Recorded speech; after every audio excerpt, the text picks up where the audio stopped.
Hello, everyone. My name is JD Calderon. This is Indie Comics Explained. Yet again, I brought on another fantastic group of independent comic book creators. So please hit like, hit subscribe, share out the video, let everybody know we're here.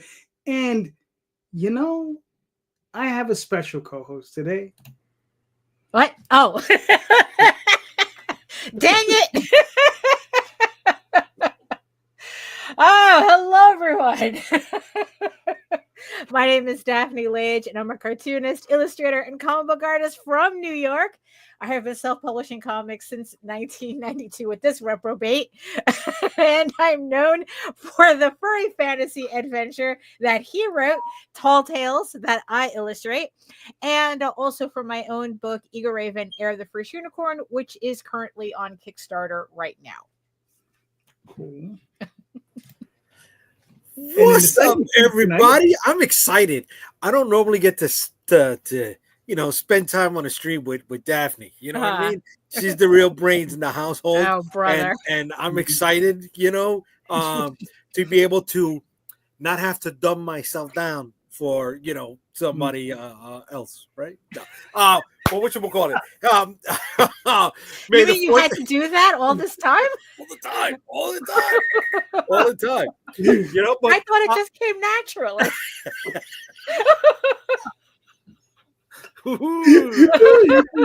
You thought shade would only come from one side, huh? Yeah. Listen, happy Star Wars Day. May the 4th be with you and also with you, and to get all the jokes out the way. Okay. All right. Yeah. All right. Cool. First, when we confuse pop media with Catholicism. Nick, please introduce yourself. Hi, I'm Nick Caponi. I am a New Jersey-based comic book creator and also colorist. Colors before creator for about 9 years. I've colored for IDW, Archie, Image. I've done more indie products too. I'm currently coloring Ninja Witch by Justin Hunt at Mythos Comics Group. And I'm also a creator. So I created Purity, which is currently live on Kickstarter right now, the 3rd issue. And I've also co-created Reign of Ages with Sonoma Publishing. All right, very nice. We also got on Phil Russert. How you doing, Phil? Hey, everybody. In honor of Star Wars, the only thing a stormtrooper can hit. I'm Phil Russert out of New York. I am a writer, editor, publisher, and soon distributor. All right. Very nice. Oh, and Papa's live right now. Sorry, on Kickstarter. It's gonna switch to about 4 days to go in about an hour. Okay. Cool. And we got Chris. What's up, Chris? Daphne says she did all this in 1992. I started, yeah. I was born 1992. Yeah, Chris. Yeah, we liked you for a minute there. I didn't know if I should say something or not, but now you know. So being as long as Daphne's tenure is, I am also a writer, comic book creator of Jazz, Juggernauts Against Zealous Zealots, Dream Match Revolution, and Good Blood Money, which Jazz is currently live on Kickstarter for the next 2 days. All right, cool. Nice. All right, we're missing one. Maybe he'll show up. Maybe he won't. Who knows? We'll see what happens. Sometimes they come in late. Also, all the links to all our campaigns are in the chat. Way to be. All right. See, that's why. Oh, wait a second. Hold on. He showed up. What's up, Brayden? So smart. I thought you were 7:45 instead of 7:25. Hey, how's it going?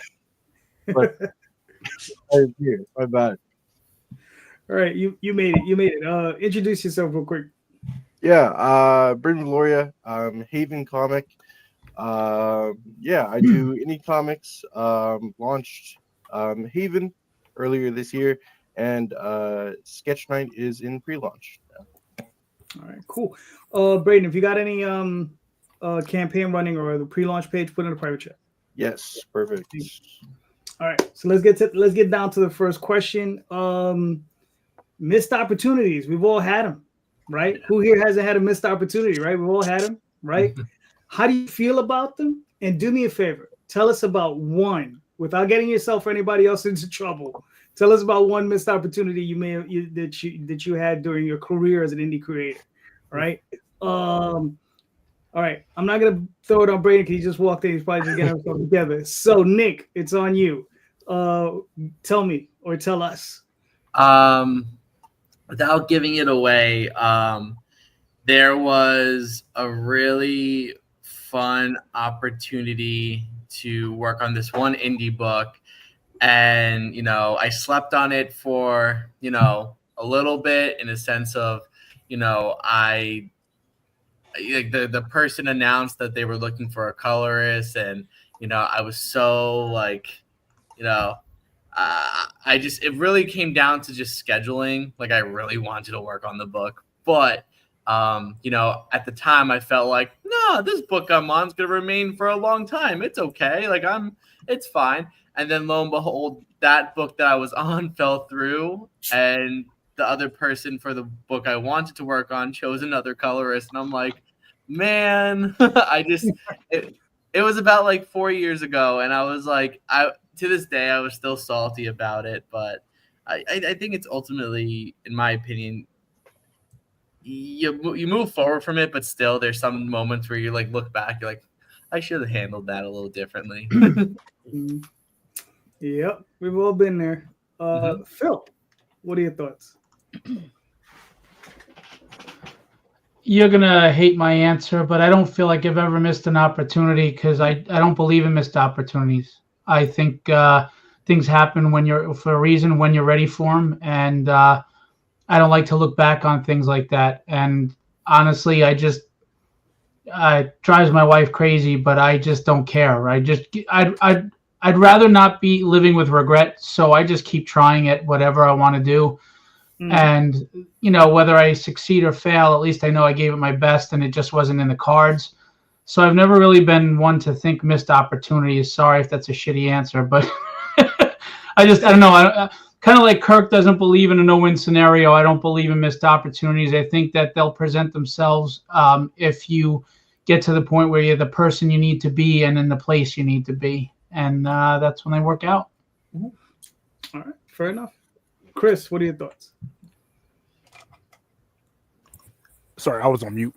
The only time that I had it 2 years ago, back when Twitter actually advertised correctly with their really perfect algorithm, I got in front of a publisher, and I didn't believe that this publisher was real.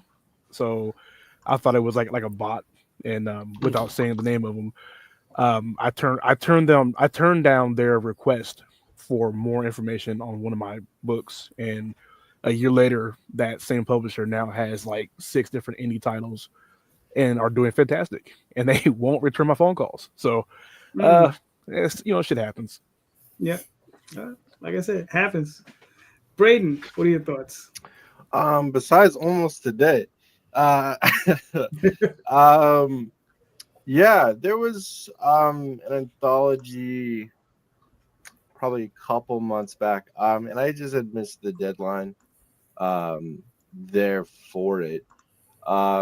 Yeah, and it sucked because getting writing gigs and stuff is hard, and it turned out to be a really, really cool anthology. Yeah, that's one that I definitely missed out on for sure. All right, cool. Mr. Rosario. Yeah. Before I answer, I want to roll this back. I was graduating high school in '92, so I'm feeling my age also with that. I can't help it. I'm so sorry. Makes me feel worse. I was born in '95. Oh my god! Jeez. No. I'm going to start ejecting people in a minute. All right. Missed opportunities. Sometime back. When did the movie Ted 2 come out? Ted 2? 2015? 16? Something like that. 2015. 2015. So 2014, the producers or whoever came by the booth I wasn't there. I was at a family member's wedding that day, and I had a cousin on the other side of the family running the booth for me. Didn't take their information. Didn't tell me who stopped by the booth, right? But here I am watching Ted 2, which took place, at New York Comic Con. It wasn't. It was staged, but they had a buddy of mine who was there, right? One of your booth mates. And if you ever seen a Coppertone ad with a zombie grabbing a bikini clad girl on the beach that resembled the old Coppertone ad, they had him and they had his booth all set up in the movie. So I hit him up. I'm like, bro, I just saw you. That's awesome, man. And he goes, yeah, how come you weren't there? What are you talking about? He says, yeah, after they spoke to me, I sent it to your booth, man. I was expecting your stuff to be up there with me. And so how did I deal with it after the fact? That relative is no longer working with me at any convention ever. And whenever somebody plans to do something during the weekend of New York Comic Con, you know what? The week prior and the week after, it's just like it's a no-go. No, do not expect me to attend. Do not look for me. Do not even invite me. All right, because I cannot miss out on anything that could possibly happen, like being in a movie. Mm-hmm. Fair enough. Daphne, what are your thoughts? I don't know if this was a missed opportunity as much as it was a dodged bullet. But I had the opportunity to, it was so I had the opportunity to interview at Marvel, while I was at SVA. There was this guy who needed an assistant. And it was the easiest job it could have been. It's like he just needed somebody to, like clean up his pages and do the borders and the whole thing when everything was done by hand. And, and it's like, and everything was cool up until that point. It's like, oh yeah, come down to the offices, I'll give you a tour and this, that, and the other thing. And I asked him, it's like, oh, so can I bring a friend along? He's like, oh yeah, sure. I never became unqualified so quickly when they saw Jose walk through the door. Cock, block, and SOB, Pretty much. Yeah. So it's like, after that whole thing, I mean, he gave us the whole tour and everything. But after that, it's like, you're not the right person for the job. We just think that it's the type of job that you'll get bored with really quick and all that. It's like, oh, funny. You weren't saying that before this. So, and then I never bothered, after that. Although the whole dodged bullet thing, I didn't realize.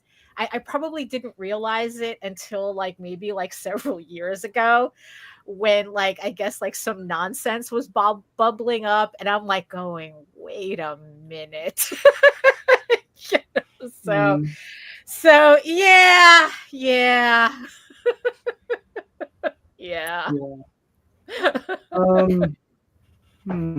For myself, there's so many, but I'll bring up this one because this one, youth was so stupid. Daphne, and because she had come to me with it, has spoken to George Perez. Yeah. And he was willing to do a cover for us. Yeah. He was willing to do a cover for us.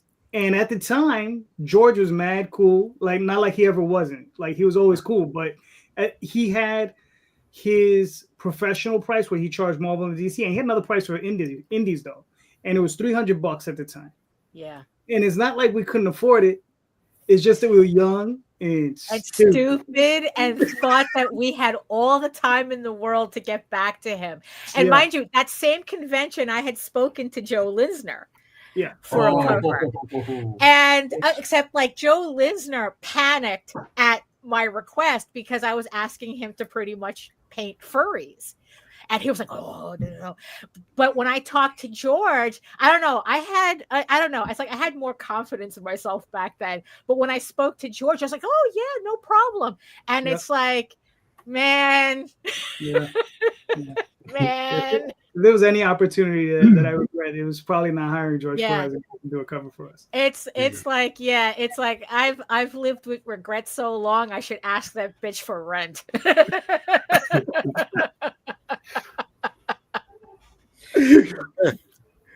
All right. I mean, yeah, me too. Jay, stop paying. What? I didn't even hear you. I said I've been living with that bitch too, so I say you should start paying. You don't pay me. Get out of here. No, Anyway, I think Nick got it. But anyway, Daphne, what's your question? Well, we all, as creators, we all love to talk about how we create our work, from the heart. And it's like, and we all, it's like, oh, we all write for ourselves, and it's like, oh, we've had these ideas since we were kids, and all that, right? Or whatever the story is, right? How much of that it's like, how much of that in the work that you're doing now is still the case that this is kind of like, for lack of a better phrase, your passion project? Or, or has it become, how much adulterated has it become with the idea of like, well, I need to kind of fix this up to be marketable? Fair. Phil, you're in the hot seat, sir. That's a tough question because I remember hearing some famous people say, you don't write for the fans, you write for yourself. And I used to think that was like a selfish thing, like what the hell are you talking about? And then I kind of understood what they were saying. They were saying you can't please everybody with your writing. So if you try to gear your writing to a certain demographic or for the sake of pleasing people, it's never going to work, because you're going to wind up with a poor story, because for the percentage that likes it, there's always going to be someone that doesn't. I mean, you could write the greatest thing in the world. There's people that hate the Bible. There's people that hate the Mona Lisa. There's people, so you can create whatever, and someone's going to not like it. So when I came to that crossroads, I said, I'm just going to write what I want to write. And, if it's good enough and it stands on its feet and I get it out there, people, it'll catch on. So I guess to say, I don't change what I write to be marketable, but I do change my marketing plan, because if I don't believe in what I'm writing, then why should you? Okay, that's fair. Chris, what are your thoughts? When I first started this, I followed a bunch of creators about kind of on their own standards of what they should do or what they were doing. And I realized that we didn't have the same goals. So my aspects kind of changed more to my little niche market, little reader base that I have. And I've just kind of been focusing on them. And that makes the whole thing easier. Okay, that's fair. Brayden, what are your thoughts? Yeah, I think with kind of what I create, I think I get to take a lot of the things that I used to love as a kid. So like your Cowboy Bebops, your kind of like anime influences, stuff like that, and different cartoons and heroes and stuff like that. I get to take all those influences and kind of push them out, put my spin on them, and kind of breathe them out into the world. I think there's a little bit of like, in terms of like marketing, like what am I going to push for just like kind of like my own series, and what am I going to push to like a publisher? Like I might be doing like a sci-fi thing and kind of shop that around. But then like Haven and kind of my more like superhero stuff, might just be for me and kind of building that up. Yeah. All right, cool. Nick, what do you think? So I started, as weird as it sounds, I started diving into, the genres that I work with, like just like especially like bad girl books, for example, I started in my early teens reading those books and probably shouldn't have read them in my early teens. However, I spent a lot of time studying, and and then I came up with the idea, and then 15 years later, I made it, and there's still that passion for it. There's still, but after studying even how people present those kinds of books today, it's really changed. Like I looked back at my product and be like, maybe this idea has to be tweaked a little more for it to be sellable. Like at first, like when I started Purity, the character went through so many different redesigns. Like when I just started out, it was almost like a kind of like a clean swipe of Marceline, the Vampire Queen from Adventure Time, if everyone's familiar with that character. And over the years, I was like looking at the way other artists were kind of drawing these characters, and I'm like, all right, so what is sellable? And I saw that people love the heaven and hell characters, people love witchy characters, people love kind of like the anti-hero characters. So I started to slowly incorporate that in Purity to make it more marketable. And even to what I've learned, and my biggest takeaway from it, even up till recently, was you could always revert to the classics, but you don't have to be bound by them. So that's kind of what I've learned and how to make Purity more marketable. So like studying other people's Kickstarters, and I think too what I've learned recently too, in every genre, in every genre of publishing comics, is there's always like the big great, and it's always admirable to look up to them, but you should never expect to do the overnight like process that they've gone, because they've probably been working on it for decades. Like for example, a person who I'm mentioning is like Brian Pulido, for example. Like so many creators, especially people who draw bad girl books, they want to be like Brian overnight, and they expect their books to fund like $200,000 to $500,000 in like 24 hours, and I'm like, no, like you got to be a little more realistic too. So I've been studying even like the up and coming creators who are launching Kickstarter, see how they're doing, and like some like you realize that you don't have to be an overnight sensation. And I think that's what gradually will help make your product more marketable, because it feels more natural the way your story and your book progresses. So cool. Jay, what do you think?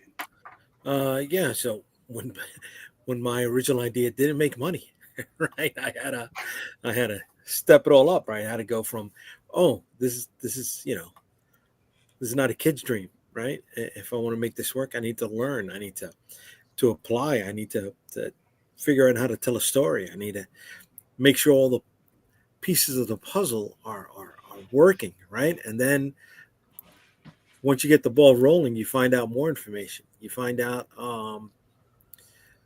trying to sell to a niche market, trying to sell a niche product to a niche market, you're limiting your possibility for sales, right? So you take it, you keep going back to the drawing board, right? You keep revamping it, and you develop something that you think it's suiting your needs, right? Making you happy, making you feel like, oh yeah, this is a story I really want to tell. I can make this work with what I know, with what I've learned, and there's a market for it too. So did I touch on it, Daphne, or no? I mean, that's your answer. So right. I mean, look, what my kid dream started with? I used to get those Marvel Universe handbooks, right? Remember that?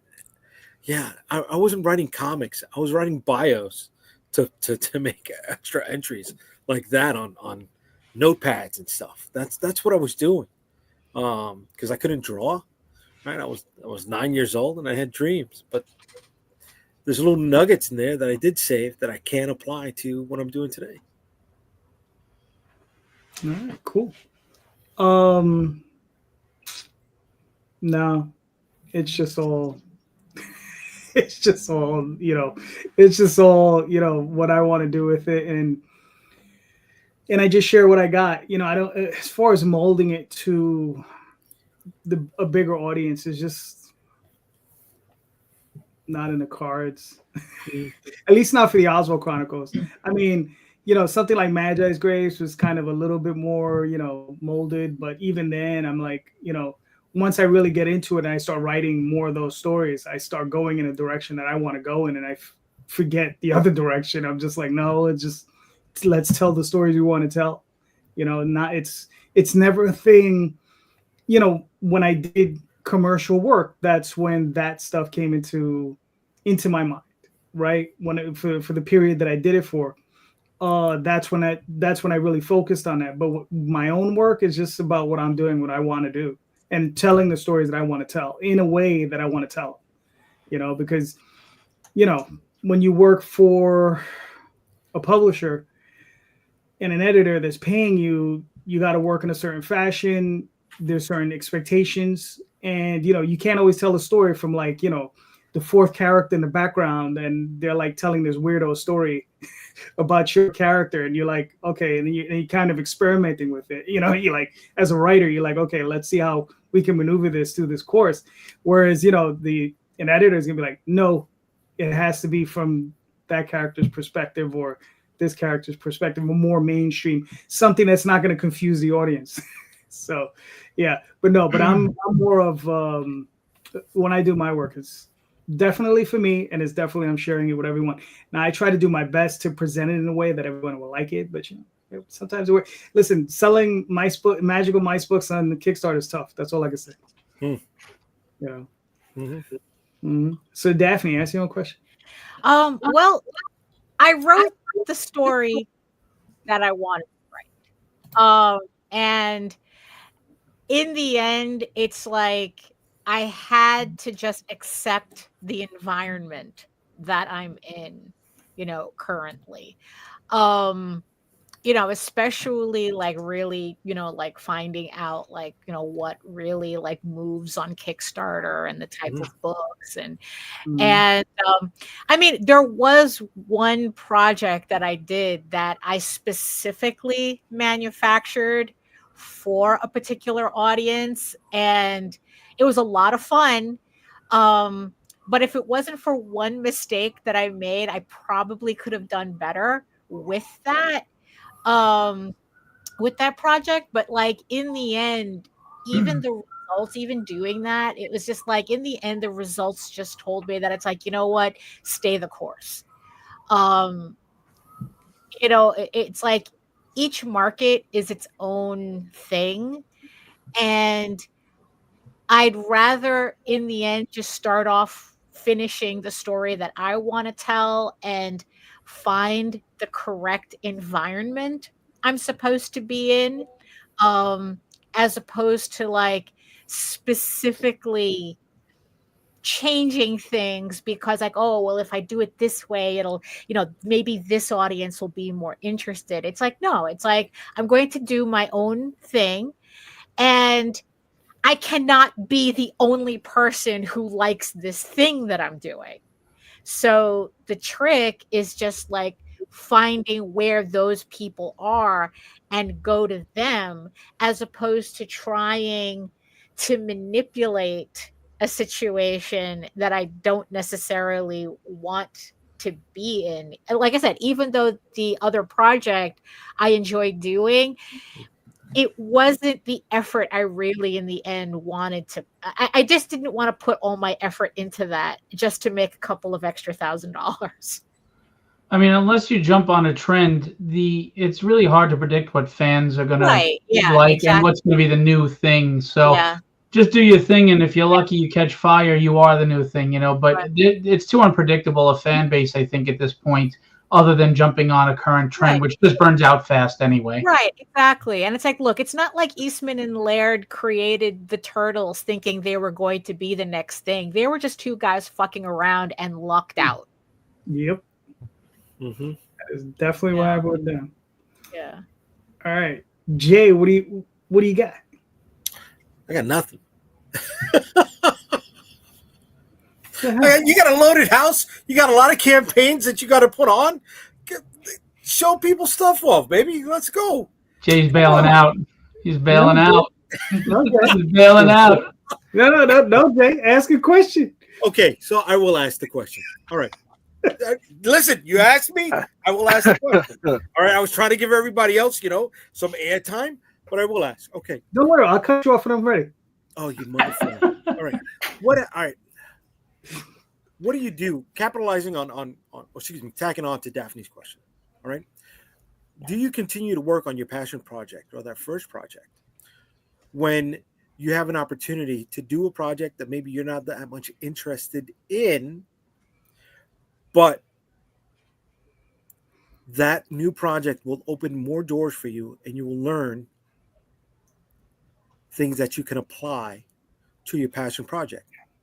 Do you put that thing on the side or do you go after it? All right, Do you put your passion project on the side, and go after it, or do you not go through that door and keep working on your project? All right. Fair enough. Chris, what are your thoughts? I swear to God, this keyboard's sticky. I don't want to know why. I don't want to ask that. Is anybody else's keyboard not supposed to be sticky? This is really the wrong crowd to say something. So you're running an NSFW campaign, I see. I'm just trying to practice it. You find the opportunity to make something. Like sometimes people will come to you, and this has happened to me. People will come to you and be excited for something that you are half-assing, but you can't tell them that you're half-assing it. And that's just what that is. This is like the flavor of the week.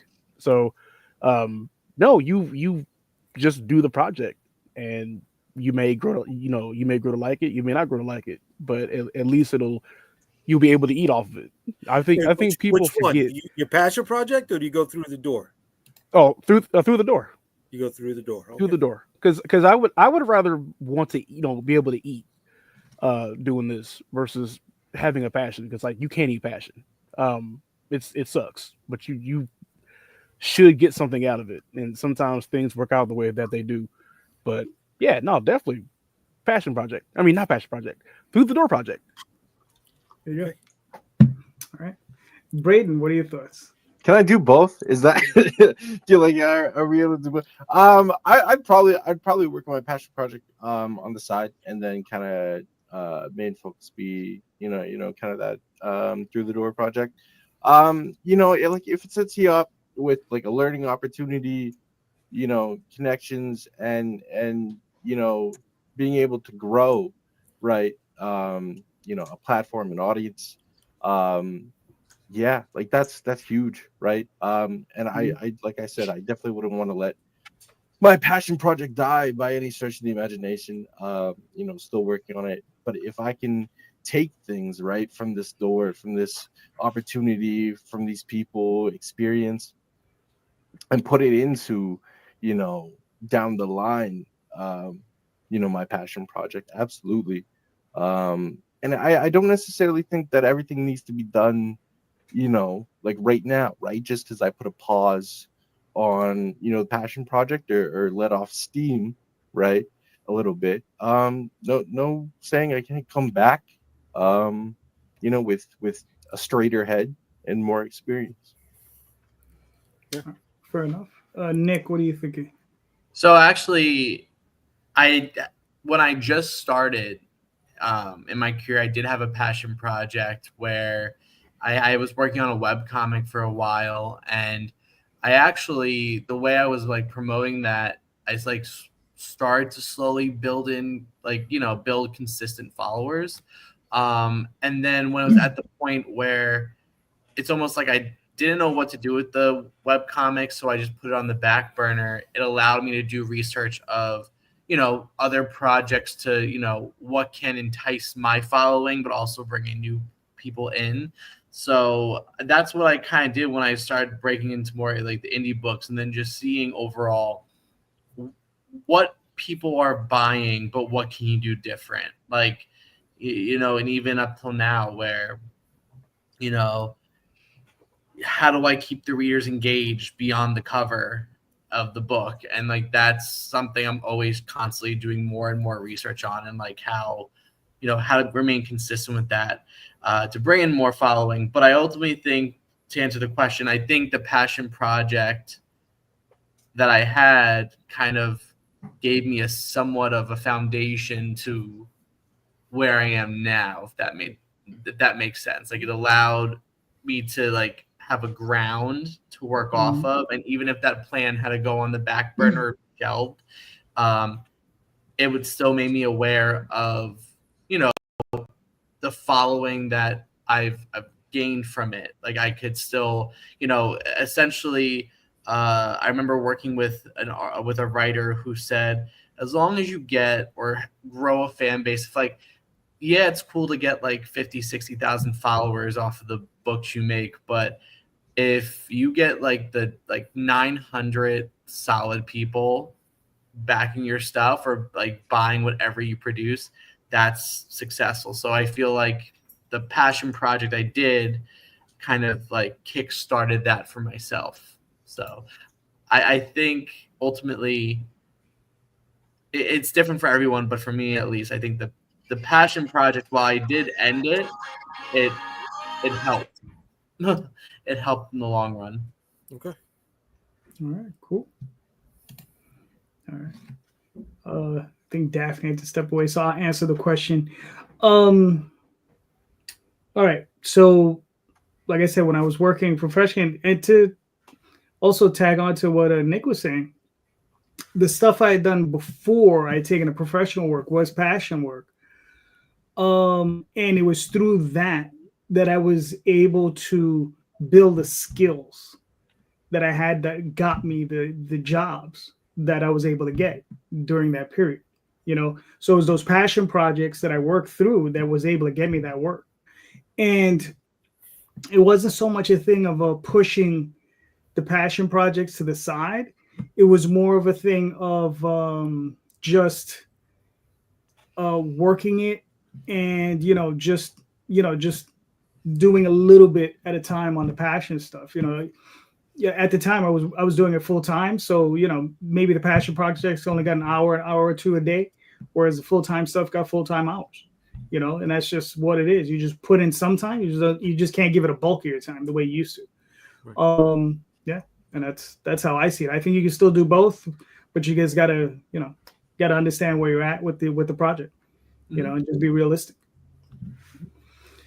Daphne, what are your thoughts? Well, I think that we kind of lucked out with that. Being able to work on 3 anime IPs at in a very short period of time. And it's like, and that's kind of like, okay, we're gonna do these, and work on these, and then like I guess work our other stuff around it. I don't think that there was a point where we stopped doing our stuff, or I stopped doing it. It's just that, okay, we have to fit in. It's kind of like when you're working like a regular job, and it's like, well, you don't stop doing your stuff, you just find time around it. Although the thing is, though, it's like I have learned over the years, though, that if I were offered an opportunity, it would have to be like a well-established IP, because it's like we've had our fair share of, rando indie publishers going, oh yeah, we're going to have the next big thing and this, that, and the other thing. And it's like, no, you're not. No, you're not. And it's like, and those are they're like the type of projects, especially now, that it's like, no, I'm not going to waste my time with that. So yeah, it would have to be something significant. Like, I don't know, like if for some bizarre reason, it's like, it's like, oh, like a Rocket Raccoon project project falls in my lap, it's like, yeah, I'm going to figure out a way to work on that and my stuff at the same time. But like I said, if some like random publisher goes, oh, well, I have this idea, and it's like, well, you can keep it moving, because that's not going to do anything for me. I'm not going to like, put my passion project on hold to work on your passion project in the hopes that it goes anywhere where statistically it's probably not. Right. So yeah, it would have to be something significant.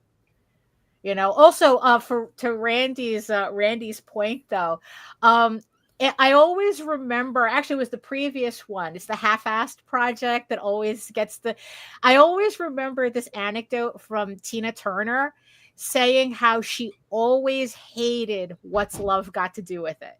Really? But her I forgot, her producer was like, no, you have to do this song. You have to, I swear, this song is going to put you on the map. And she hated that song, but he was right. That was the song that put her on the map. So, at least in the mainstream, so yeah.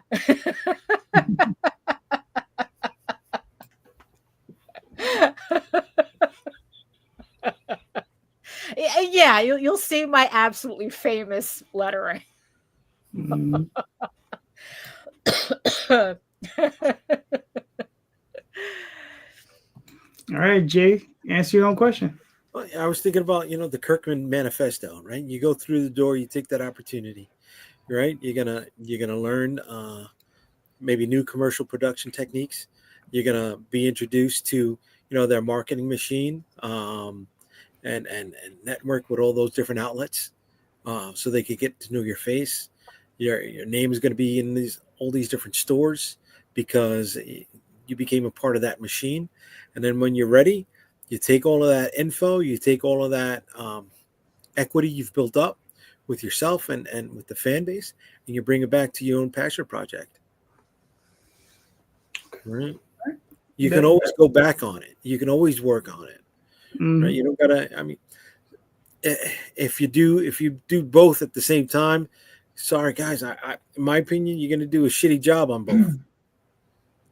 Right? So just focus on one for the moment. Really, dude? No. Okay. No. Okay. I'm a JD. I'm that. I have like 3 projects on the go. Yeah. I wish you the best. I do. I'm not trying to shit on anybody when I say that. I mean, you got to remember, I mean, there are multiple creators over the years who've worked on multiple projects all at the same time. Okay. I mean, people like Neil Gaiman, Alan Moore, Frank Miller, John Byrne, the list goes on and on. These are people who've worked on 3, 4, 5 books at a time, sometimes in a month, and have done good books every time. So, Yeah.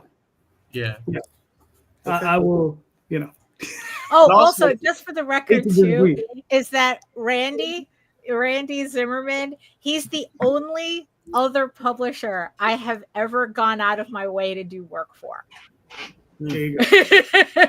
Because it's like he offered the opportunity to do a mischievous story, or at least a Tales from the Anniversary story, and I go, fuck yeah, I'm in. That was one of the books that it's like from those black and white days that changed my brain chemistry, and there was no way I wasn't I was gonna pass that up just to be associated with it. See, sometimes it has to be pure, just like purity, right? So, so Nick, walk us through this. What do we got? All right, so this is the 3rd issue of my series Purity. So it's kind of like my love letter to the 90s. Again, reverting to the classics, but not being bound by them. It's just the new age bad girl book. If you like witches, heaven and hell stories, this is for you. In the first 2 issues, Purity, we learn, is a Puritan who was wrongfully damned to the underworld and was enslaved for 500 years. And she finds out who sent her there, her own sister, who was a witch and made a deal with the devil. So fast forward, she's sought out for revenge, and by doing so, by escaping the underworld through the gates, freezing the gates in the process, she's on the hunt for her sister. And it lands her in a very interesting position because it's no longer the 1600s Salem, it's Salem 2096. And we find out more and more what Purity's sister has been up to. Again, this is the 3rd issue of the introductory arc. There's going to be 4 issues in total and then a trade paperback. But we have some nice cover options here. I always do the main cover. And then we have Courtney Rose, who's returning Purity cover artist. She's phenomenal. We have Art Voyager. We have Josh Howard, who was very new to me, but has a pretty good indie book out right now. Now, the Courtney cover, what's really interesting about that one is me and Courtney are both big fans of Witchblade, so we homaged Witchblade #4 with that beautiful Michael Turner cover. So this was like our version. So it's a really fun cover, one of my personal favorites. And then, Art Voyager, I took inspiration from Greg Land's Jean Grey cover minus the tracing. But yeah, like more of a fiery cover. And then going down, Josh Howard, who has more of a cartoony, graphic-y look to his style. I felt it was a really, great style to introduce into the Purity universe. Then it's not a Purity campaign without a Satan cover. Ever since issue 1, people seem to have a liking to my interpretation of Satan, kind of like a fallen angel, redhead, my kind of, love letter to, I guess, like Lady Death. But people seem to like her, so every campaign features a Satan cover. So this is the 3rd one by Todd Ferguson. And then this cover is by Antarctic Press artist Rod Espinoza. Just see more of the futuristic Salem in the background, which is really cool. And then the next cover was a fun little crossover I did with fellow creator and friend of mine, JT Malloy.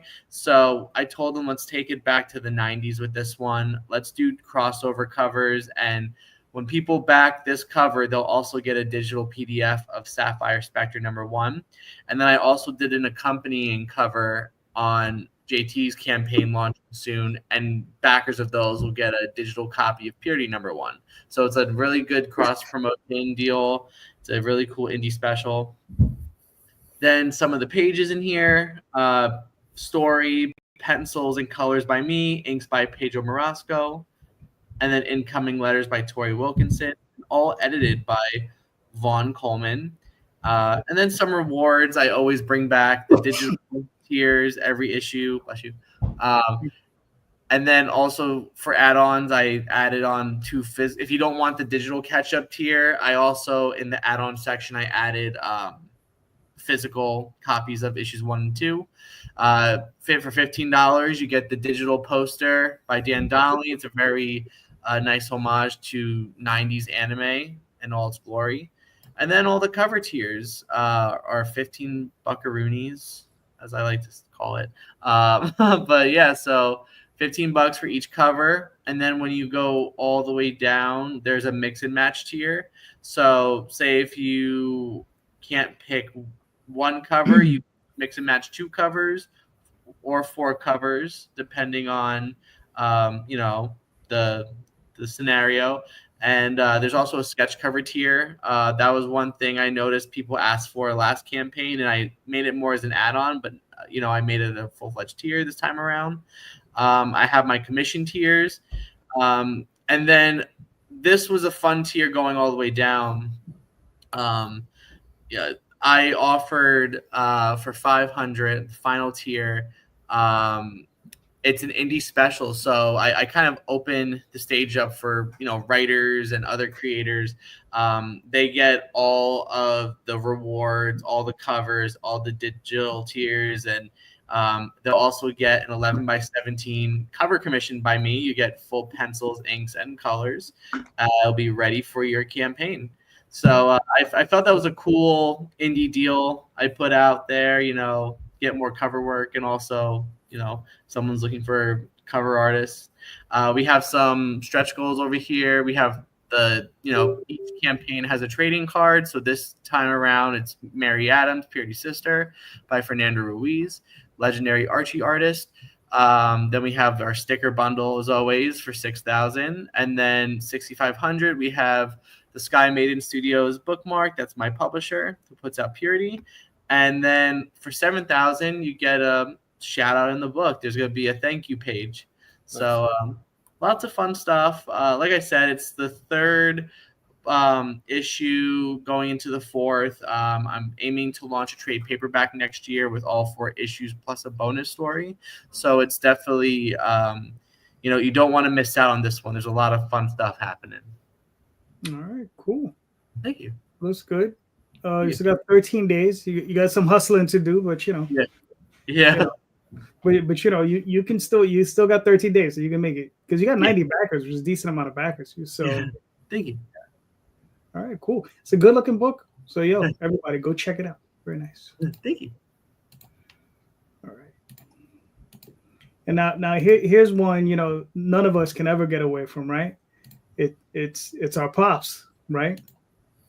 So Phil, do you want me to play this video? If you want to. I didn't want to cut into anybody else's time. No, it's not 4 hours, is it? No, it's quick. Okay. Meet Bruce Rogers, a 75-year-old Vietnam veteran who's spending his twilight years living with his son, daughter-in-law, and 12-year-old granddaughter, Melody. Bruce and his son have an estranged relationship that has never been resolved. Melody is the light of Bruce's life, as they've formed a bond that never grew between him and his son, Craig. When a threat to Bruce's family arises, this old man must decide what he's willing to do in order to keep his family safe. What would you do? What would you sacrifice for the sake of your family?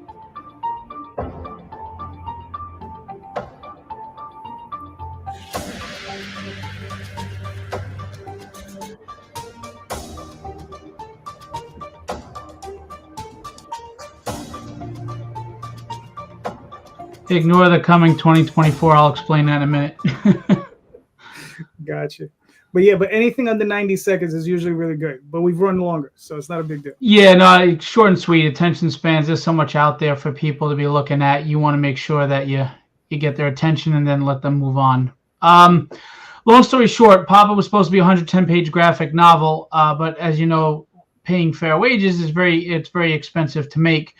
My father, who was 77 years old and bench pressing 165 pounds a day, was arrested for road rage at 75, was a very tough guy. He's from a tough generation. He wasn't into comics, but he read the script and he really liked it. And I didn't even realize when I was writing it, it was actually, it was analogous to us. And he asked me if I could get the book in his hands before it was too late, because he got diagnosed with cancer. And I said I would do the best I could. He was looking good with the cancer. He was doing okay. And then unfortunately, a new tumor came out of nowhere and took him out. So I didn't get it out in time. So now I'm putting it out chapter by chapter. That's why the art looks different, because trying to hurry up and get it done for my dad, I had a different artist on each chapter so I could get it done in a month's time. Basically, the quick version is if you take Gran Torino and Nobody, and you mix them together and throw in a twist that nobody's going to see coming, that's what you get. It's a story at the core. It's a Silver Age type tale that's, it's fun, it's action packed, it's a comic, but at the same time, women are God on the lips of men, of children's. Women are God on the lips of children, right? So I respect women. I love women. Moms are the best, but we never really talk about dads. And a lot of times dads make the sacrifice quietly. You know, they're suffering in silence. They're working the job they hate. They're grinding, but yet they're still out there tossing the ball or answering the fake phone or whatever, you know, and sometimes we grow up bitter with our dads and we don't see what they were sacrificing for us. We don't see the struggles or the pain. Like my dad had PTSD from the war. And this book goes into partly, you know, the sacrifices we make as fathers and as men, but it's also him and Melody get caught between the Yakuza and the Italian mafia, and it causes trouble for the family. And this 75-year-old war veteran has to do what he has to do to save his family, and yet find out what is his line to cross in order to do that. So it's character driven, but it has action, has, you know, comic book fun, but at the core of it, it's basically about, you know, men and the sacrifice they make and what lines do they draw in making those sacrifices. And there's been a lot of beta readers of the script, and it's getting a lot of great reviews. So I'm hoping that people help us finish strong. We do have newsprint options for all the books that are on here, especially Papa, being as, you know, Silver Age type tale. And, you know, the art speaks for itself. I work with amazing people. One of the artists is Russ Leach, that actually works for Randy Zimmerman on The Atlanteans, so you know he's great. And I love what you're doing over there, Randy, and what Russ is doing with you. So, yeah, it has a twist that nobody sees coming at the end of the first issue. So thank God we're funded, and so far I'm keeping my word to my dad. But if we can get a little more so I can, you know, put it towards the next chapter and get the 5 chapters out, I guarantee you if you read this book at the very last page, you're going to go, oh, crap, and you're going to want to see what happens in book 2. But can't take my word for it. You got to back the book and find out for yourself. All right, cool. And you said there's going to be, what, a 4-issue limited series? It's 5. 5-issue limited series. Yeah. Cool. Nice. I mean, yeah, I mean, obviously, you know, when you came up with this story and you showed it to your dad, I mean, like, what was, from the point you started it to the point you gave it, was like a year or two, you know, you were working on it? Was it something that came up quick? I actually write pretty quickly. I wrote the 5 chapters probably in a week and a half. And then I get, you know, I have my wife read it first, because I like to surround myself with people that aren't going to lie to me. You know, I don't want to be that guy in American Idol that sucks, but because everybody lied to me, I embarrass myself. So I actually go to people who are brutal. You know, they're going to be brutally honest. And my dad, of all people, he actually had a grown man, an author, cry and not want to write anymore because he was brutal. So, you know, when I write the scripts, and then, you know, I send my wife and some other people, and if they tell me, yeah, this is good, or, you know, this sucks or whatever, you know, I kind of believe them. I respect them. I go with it. But everybody loved it from the start, thank God. And he really enjoyed it. I got it to him right away. But unfortunately, the lag time between putting it into production and his passing, you know, it just didn't work out. So Right. No. I mean, listen, we all know. We all know how production is on these things. Yeah, he's a Purple Heart recipient. He got medals of accommodation. He, you know, he did his thing. He's one of many. We all, you know, I'm sure most of us have fathers that, you know, did wonderful things and sacrificed for us. So. Oh, yeah. I mean, God rest his soul. Thank you. Yeah, man. I mean, listen, you made your goal. You had another 5 days. So hopefully, you know, you can, like you said, pack on some more money so you can have some more cash for issue 2. You know, good looking book. Very nice. Thank you. All right. Hey, and what type of frequency are you looking at? Are you looking at doing this 4 times this year, or like, what are you looking at? It's tough because I publish other people from overseas as well as all the books I'm doing, and I have a campaign every month, and I have overlapping ones. Like I just had one finished for someone in Canada. I have another one starting, and then I have another book of mine starting in June. But I definitely want to get at least chapter 2 out before the end of the year, and maybe I could squeeze in 3. But I also hate to do campaigns around November, December with the holidays and expenses and things. So kind of got to see.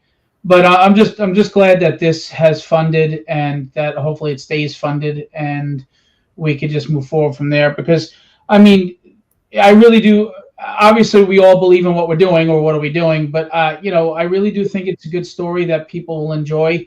And touching on what Jay was saying before, I think fans are about branding more than anything these days, unfortunately. And like you can look at Nick's book and it's fantastic. You can read it and love it, but how many people are going to really give him a chance because he's Nick Caponi, not Frank Miller, and that's not an indictment on Nick at all. It's just I think fans are about branding. You want the mongoose bike, not the Huffy. So I just hope that everybody on the panel gets the opportunity, that people have enough money to say, yeah, I want to get that book from Frank Miller or whoever, but you know what? I'm going to give that Nick Caponi book a try too, because that looks like it deserves my attention. So I just hope people really pay attention to all of us hardworking indie creators, because yes, we do it for passion, but it takes money to make them, and we kill ourselves at day jobs that don't bring us fulfillment just so we can do this till 3 a.m. and then wake up 3 hours later to go back to work. So Yep. Been there, done. Well, doing that. Yes. Yeah.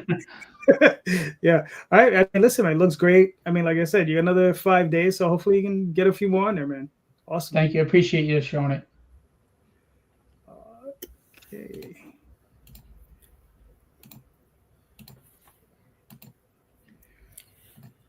All right. Now we got something jazzy going on. So, Chris, what do we got?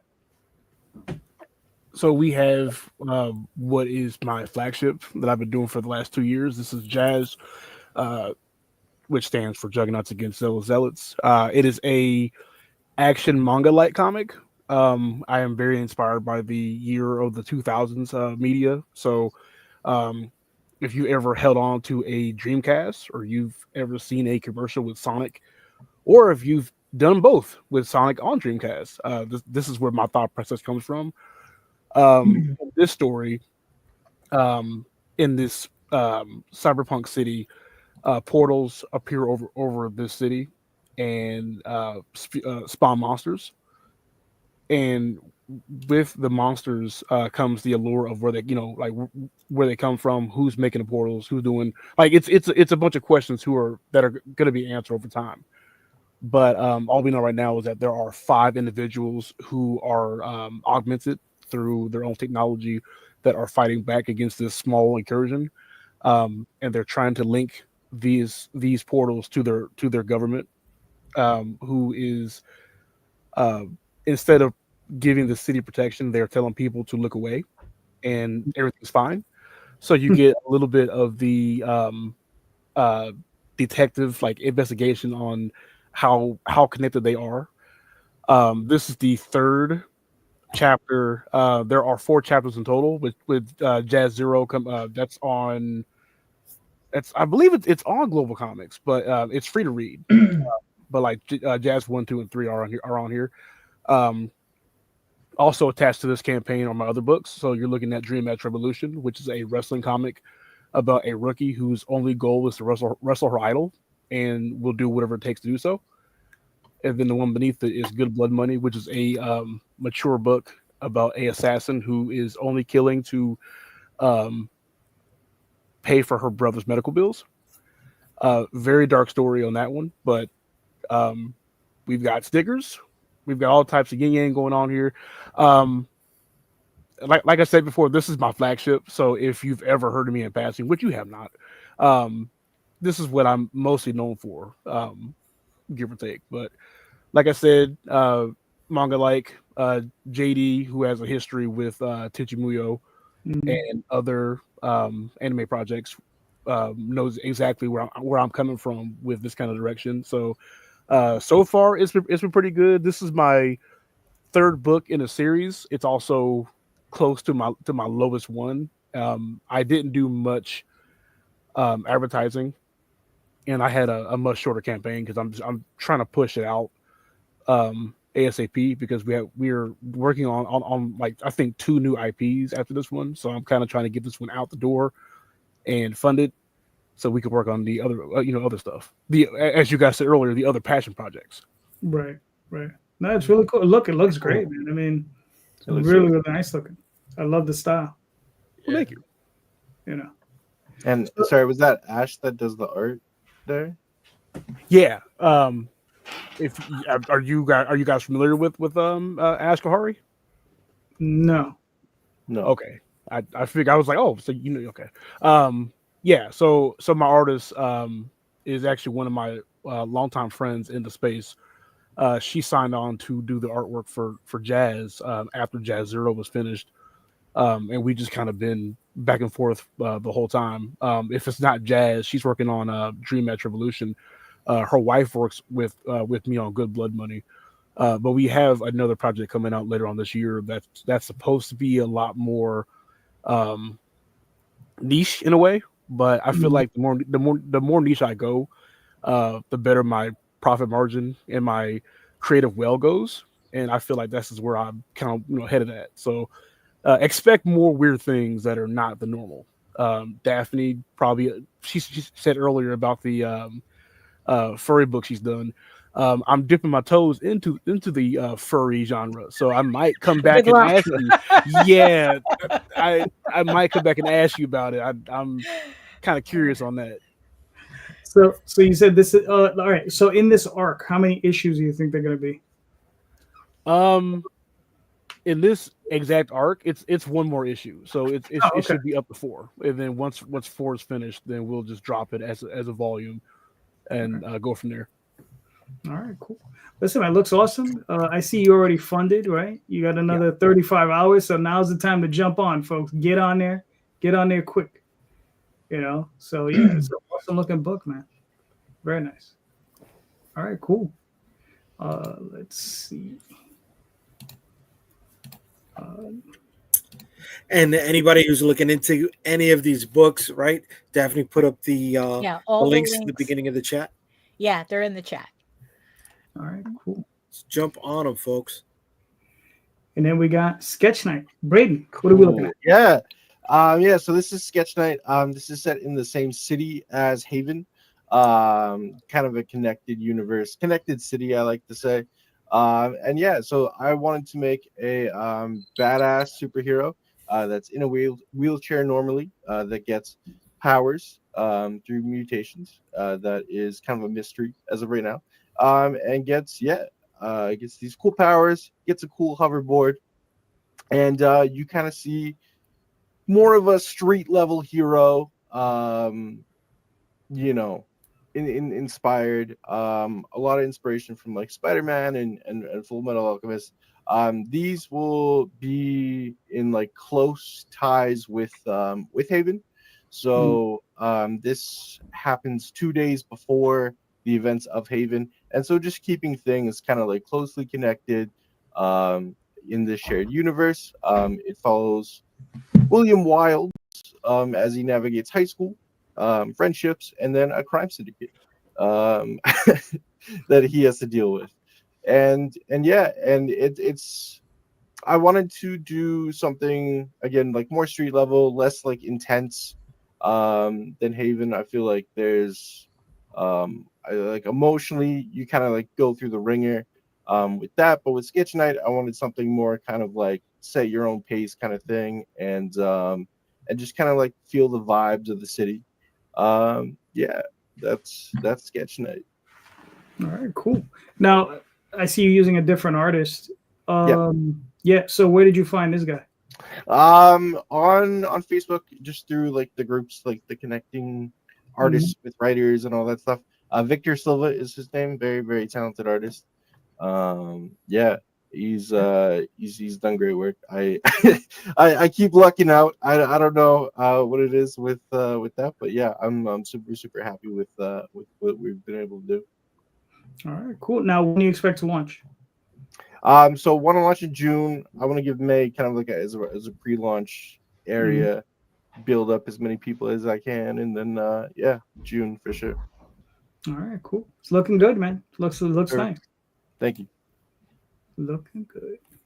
All right, hold on. We're almost there, folks. We're almost there. Right? Who we got? Who we got? No sticky keyboards. No sticky keyboard.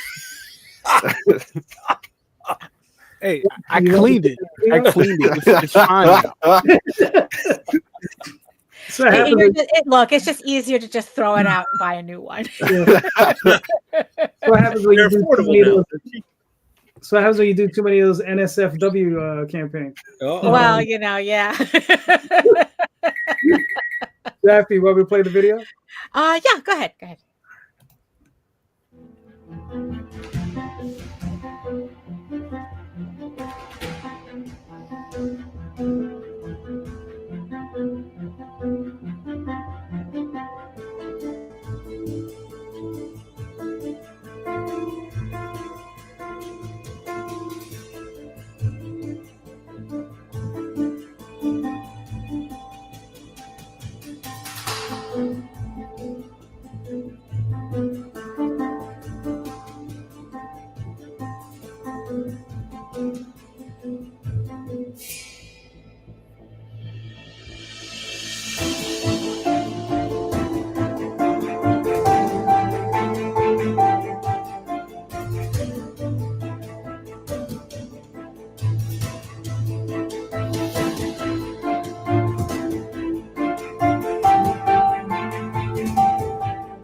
Cool. Yeah, I still can't get over that I have like 6 more issues to go to finish this. Although I did start issue 11, so yeah. So, Eager Raven, Heir of the First Unicorn, is the story of a unicorn princess exiled into the mortal realm after she is betrayed by her elf prince husband-to-be, and dragons overtake her kingdom. But when Eager Raven becomes an unwitting pawn in a noble woman's attempt to avoid an arranged marriage, she trains to become a knight with the help of an unlikely trio of blacksmiths, hoping to ultimately win a king's favor and save her people. This is issue 10 of this 16-issue series. Eager Raven survives the trial of the tower and finally becomes a knight. Accompanied by her friends and a contingent of the royal guard, she makes her way back to reclaim her kingdom, but new treachery follows and threatens the entire quest. Oh my goodness, I still can't. Speaking of passion projects, this is it. It's a classic hero's journey with a soap opera twist featuring character relationship-centered stories and a fantasy setting with unicorns, elves, dragons, and furries. Like I said, good luck with your trying out a furry book. It's a bit of a challenge. But like I said, this is a passion project of mine. I actually, this story actually started off very, very, very long time ago as a She-Ra fanfic. And after binge watching other shows, other movies and shows like Ixer One and Violet Evergarden, as well as reading comics like ElfQuest and watching movies like The Last Unicorn and Lord of the Rings, I ended up eventually with this. If you enjoy escaping into epic fantasy stories of characters not afraid to be afraid and vulnerable in the face of dire adversity and come out on the other side, please pledge to Eager Raven, Heir of the First Unicorn. We are very close to unlocking the first stretch goal, which unlocks a Eager Raven cosplay print with Eager Raven cosplaying as Chapel Roan at the Pink Unicorn Club. So we're almost there. And also, for anybody wondering how long it will take for this campaign to fulfill, I do have the proof here, which means that the files are ready to go to the printer once the campaign is over, and hopefully within like 2 weeks I will be fulfilling the campaign, so you won't have to wait that long after it ends. So all right, cool. Mm-hmm. So you got 11 days left. Yeah, 11. Yeah. And and like I said, I'm really close to unlocking that first stretch goal. Although I would really like to unlock the second stretch goal, which is a sparkly glitter sticker that matches the print. So those pieces were really fun to make. So I want to share it with all of my backers. Gotcha. All right. So how long before issue 11 is done? Well, I did start it. I am 5 pages in a 32-page book already. So I'm hoping to have that done by the end of June, just in time for another campaign in July, hopefully. All right. Very good. Very good. All right. So, well, look, you're already funded. Yeah. Another 11 days. So you're off to a good start. So, I think you'll finish strong. Hopefully. Very nice. All right. Everybody knows I don't really like pulling up my campaigns, but well, it is struggling, so it needs. I think it needs the attention. So bad. So bad. It's not doing as well. Yeah. I'm ashamed of you that you haven't broke the 100 grand mark yet. My heart goes out to you. Yeah. Damn. Now look. It's not my. I'm a part of the campaign. It's not my campaign. All right. I'm a part of the campaign. This is Tenchi Muyo. As it says, the American Continuity Omnibus Collection. This is a book that I wrote in '97. 6-issue limited series based on the Tenchi Universe anime. So I was hired by Pioneer at the time. I was working for Central Park Media, doing some other stuff. And the editors left. And when they got to the other company, they said, hey, look, you want to do this? And I said, sure. And I went in there along with my buddy, Matt Lunsford. We went in there. We did this. I'm going to play this video real quick. This will explain everything. And all I can tell is everybody just go jump on it. All right? That's all I can say. Hello there, Tenchi fans. Patria Burchard here, the voice of Ryoko, with an exciting announcement. Armature Entertainment is launching a Kickstarter campaign to reintroduce the 1997 Tenchi Muyo comics to readers old and new. For those unaware, Tenchi Muyo started out as an OVA series or direct-to-video release in Japan in 1992. From there, it became popular the world over for its mixing of sci-fi, comedy, romance, and, of course, zany adventures. When it became popular in America, these comics were made to try to appeal directly to American comic fans. This release, Tenchi Muyo, the American Tenchi Continuity Omnibus Edition, combines all 6 issues of the storyline Ryo Oki's Day, created by artist Matt Lunsford and writer J.D. Calderon, into one complete collection. This story features all of your favorite Tenchi characters, including Ryoko, of course, but also Mihoshi's dedicated partner Kiyone, as well as Nagi, Kenoki, and a myriad of other characters, all drawn in a style that's both a throwback and a fresh take on Tenchi Muyo as it used to be. Want to know the really cool part? If this campaign is successful enough, Armature Entertainment can continue the adventures of the Tenchi gang. But now, that's up to you. The carnival comes and goes. Well, it's finally back. So, don't miss it. Thank you all for supporting Armature Entertainment and Tenchi Muyo.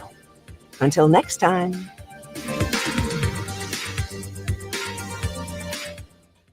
So we have 1,012 backers, which is insane, and 14 days to go. So so it's doing all right. So I did the lettering. Daphne did the lettering. Daphne did letter that book. All right. So I guess we're back to the show. So let me ask a question to you guys.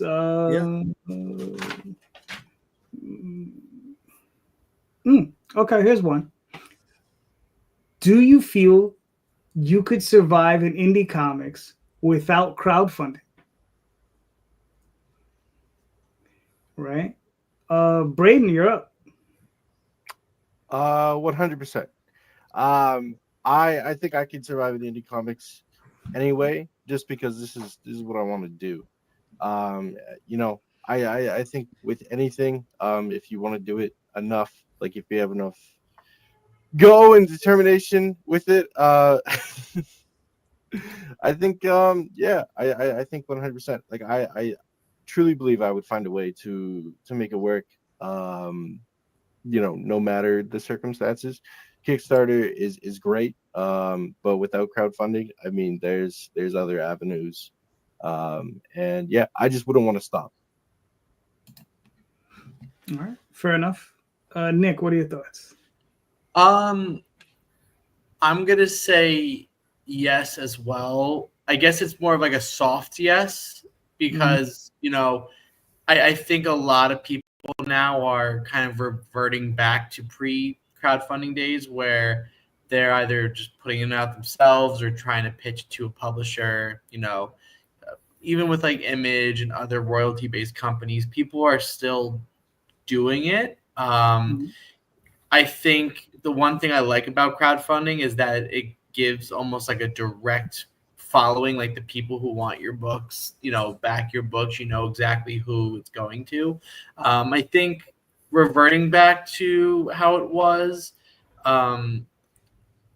ironically, I think there's a little more of a gamble there, but it's always like a good gamble. You always want to aim to get your books into shops. And, now with all these different platforms, like, putting your book on Amazon, putting your book through, I just recently saw one of my friends got his comic approved and is now being sold at Walmart. So like there's always a way to do it. So I'm going to say yes, but I think we're in a time now where a lot of creators are used to crowdfunding, creators like myself who started publishing their books solely through crowdfunding.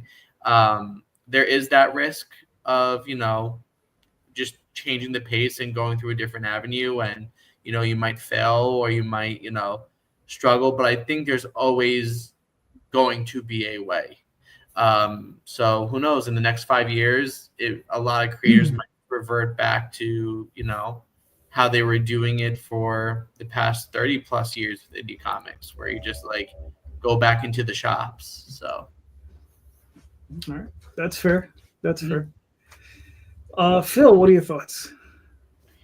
I think with the digital age and internet and everything, you can succeed, but I think to forego crowdfunding is losing a very vital tool that you could wear on your belt. I do think crowdfunding has changed, though, like Nick said. I think the demographics have changed, etc. And with the big publishers like Dynamite and IDW and all these people, and then Robert Kirkman, Skybound, utilizing it, especially during a tough economy. Right now, there's no extra cash for the little guy. It's going to those big publishers that are not only in stores distribution-wise, but they're putting out these omnibuses like the G.I. Joe and the Transformers on crowdfunding. So whereas, like Nick was saying, crowdfunding became the thing used like a distribution hub for indie, I don't think it's there anymore. But I still think it is a vital, important tool. And you get things from it like that email list, knowing who you're, like Nick said, knowing who you're buying, who's buying your product. Some people are utilizing off their website in conjunction, and some people are using distribution through stores. And I do think because of the way distribution has been structured, with the middleman taking so much money, creators and gatekeeping, creators haven't really had a fair chance in distribution if they haven't already have the big built-in following, which we all know businesses don't like to take risks. They want you to have the following. But then that begs the question, well, what do I need you for then? But so that's why I'm not going to get into it here. I don't want to bog down the show, but I have my North American distribution that I'm starting the company, and I have a lot of people signed on. I have some reputable publishers coming with me as well, and I'm making it creator friendly, where I'm not trying to take your profits from you. You need to walk away as the creator with the percentage of the MSRP that you deserve. I'm very unpopular for this, and I really couldn't give a rat's ass, but the middleman always comes into every industry and they basically make as much money as they can off the backs of the people, the founders, the creators, the people who are putting all the blood, sweat, and tears, and then move on to the next, industry that they can do that to. And it's a shame because that's why we're ready to have another bubble burst, I think, in the industry like we did in the 90s. And I think structures have to change, and I think they are changing. And I think crowdfunding will always be a part of that because it is an important tool. But I think the way it's been used over the last, I don't know, 5 to 8 years is evolving again.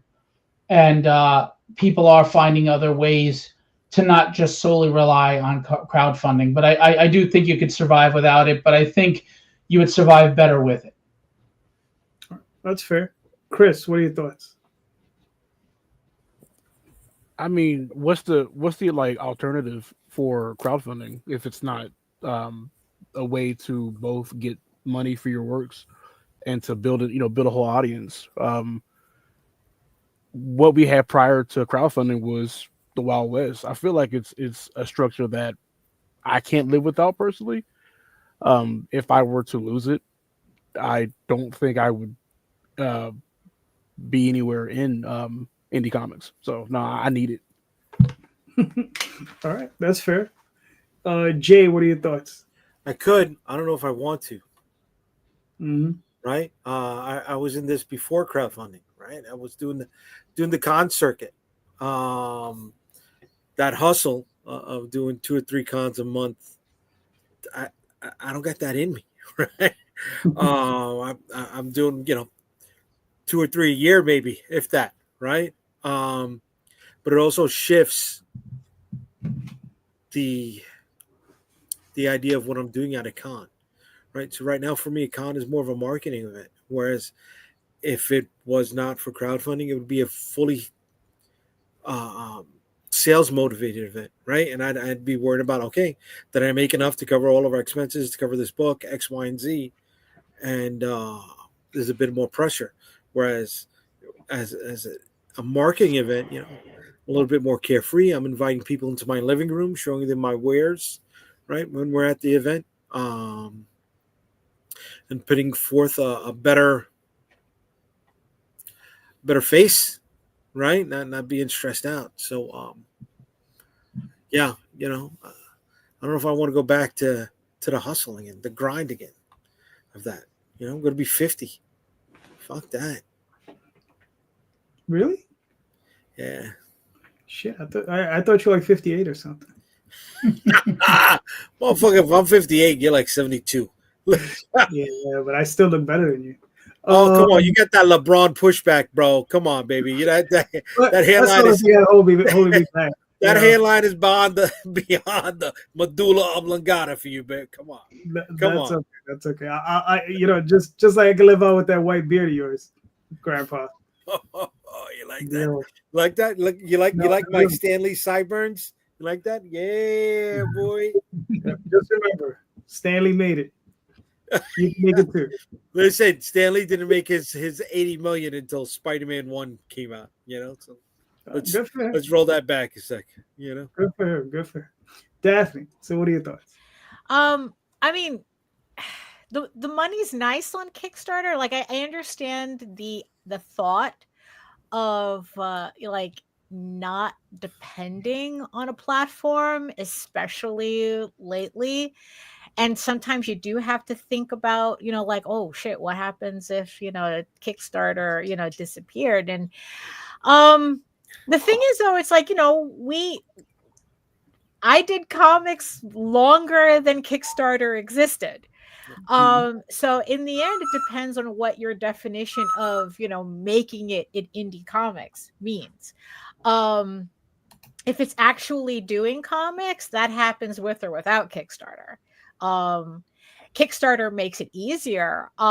Actually, the thing that I really appreciate Kickstarter for is that it allowed me to put myself on a schedule. Before we had San Diego Comic-Con to do that. We had to we always had to have something new for San Diego Comic-Con. So everything that we did was to that convention because you needed to show new items and even just to apply for a small press to be in the small press area. And once we stopped going to San Diego, I was doing comics anyway, but it didn't have the same focus until Kickstarter. And then once I kind of really, that's the parrot. That's the parrot. If everyone's just like, what the heck is that? Yeah, that's why I've been muted a lot of this time because he's been acting up. And it's like Kickstarter has given me that focus. That's like, it's like I could put out a book every quarter, so I have to like hunker down and keep that schedule. But yeah, it can I survive without Kickstarter? Yeah. Can I continue doing my work without Kickstarter? Sure. But yeah, I have to agree with the sentiment that's like I wouldn't want to. Considering the ROI on a Kickstarter is significantly more than what I get at a convention. So and a convention is much more effort to do. So I would rather do a Kickstarter. But it's like it's like, yeah, he likes obnoxious noises as you can hear.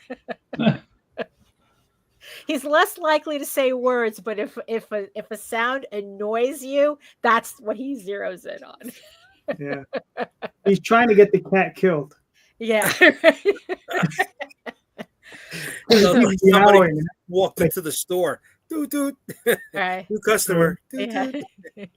I thought one of you was trying to heckle her every time she spoke. I thought it was Jay in the background doing something. No offense, Jay. That's the parrot. All right. I mean, for myself, I think it's one of these things where it's like this. I feel the same way as Jay and Daphne and many of the others. Like, I don't. Could I do it? Sure, because I've done it before. But do I want to do it? No, because I don't want. Because Daphne and I, there was a period where, 4, 5, 6 years, we were doing a convention. At least 2 times a month, sometimes 3, sometimes 4. And we were all over the place, and we did that for years on top of San Diego. So it's like. It's not. I'd rather be at home in my PJs and packing books and doing that sort of thing and just posting. Just it's way easier. But could I do it? Sure, I could do it. I mean, in the end, if I had to write it in prose, I'd write it in prose. It wouldn't just be a comic. If I had to, yeah, definitely, yeah. So yeah, that's my sentiment. But Daphne, before I ask you to ask another question, okay, Phil. Because I did want to ask you about this because I know you would bring up the thing with the distribution. So I wanted to ask you because we're all independent, creators, we're all interested. So I want to know, what is it you're doing, with your distribution plans? The model is similar to Diamond and Lunar, with a few tweaks that make it a little more store and creator friendly. My percentage is a lot less so that you can succeed. But it's basically the model of I have every store in North America, Canada, and the United States. I've been talking with them, working with them, emailing them, calling them, etc. And so far, about 67% say they're on board of the entire group. And basically what it is I would, if you are a publisher that's with my distribution, I would be sending out a digital catalog every month to these stores. These stores would place the orders. You would obviously, just hypothetically, because we're all new, you figure the orders will be low, and new distribution, say they're 800. Okay, you would get that invoice showing that the 800 orders came in. You would have to send me the books. I would ask for extra as well. If in case there's reorders or damages, it saves you money on shipping again. And I would ship the books out to all the stores on your behalf. We would also be putting out a newsletter every month to fans, letting them know that if you love that book by J.D. Calderon or Daphne or Jay or Nick or whoever, go to your local store and order it with confidence. Tell them you want it so that these stores are ordering with confidence. We will not take returns, but we will replace damages, of course. And the difference, you won't wait 8 weeks for a payout with me. As soon as I receive the books, you will get a digital payout. There's no need for you to wait 8 weeks because I am not doing COD. I think most people know that how Diamond works is when the driver drops the books, they take the check from the store as a cash on delivery. And, Diamond is claiming a lot of the problems they had is stores didn't have the money at the time, so they gave them credit. It hurt them. Well, we're not Marvel and DC. We're not the bread and butter. And so, one, they're not going to be large orders, so there's no reason why they can't prepay on the site. And two, with no disrespect to anyone, because we're not Marvel and DC and their bread and butter, I can't take that risk on behalf of everyone distributing. So there'll be a 2-month order period before the FOC cutoff. You can order at any time in the 2 months, but by the FOC, you must make the payment on the site. And then about a month to 5 weeks, the books will be in stores. So when I get that payment by the total amount of orders by the FOC and the payments have come into me, your money goes into an escrow for J.D. Calderon's publishing company. The second your books arrive to me, no issues, no count issues, no damages, etc., I will pay you out at that moment, so you have the money. So basically, you're laying out the print run, but 2 weeks later, you're getting, 3 weeks later, you're getting your money back. There's a little more to it, but that's the gist of it. And I can't name some of the bigger publishers yet because we're finishing up contractual obligations, and I don't want to be premature, but they're on board. Billy Tucci is on board with She, and we have a bunch of other people. Billy's the only one that's locked in right now. The rest, it's like 99% there. We have a lot of small publishers as well going, and I'll be publishing my own tragedy out. So I am just as invested as all of you publishers because I'm a publisher. I'm an Irishman. We fight and we drink, and I don't drink. I don't like people telling me what I can do. And I'm not going to be told my book isn't good enough by someone in the business. Let the fans tell me it's not good enough. They'll tell me. The market decides. If you believe in a free market, then you believe that if my book is worth it, they'll order it. If it's not, then they won't. And then at least I know I gave it a try. And I think, and I don't gatekeep. I mean, I have 2 criteria. Whatever you decide your frequency of distribution is going to be, and I'm not going to push you on that. It could be monthly. It could be a 5-issue miniseries monthly, every other month, etc. 2 things. You must meet that frequency. That's it, right? And I'm not here to tell you your artwork is good enough or bad enough, etc., because it's subjective, but your book does have to be professional. That's it. And just, I ask everybody to put a rating on the book because it saves everybody from litigation. You don't want a family, like Daphne says on her thing, it's for mature audiences. But if you look at the art and the premise, you might think it's a kid's book. A mother picks it up, looks at it, and has a shit fit. And next thing you know, I've had people say things that it's like, oh, I can't wait to give this to my kids. It's like, right? No, wait, no. Right, I have it on my book. Yeah.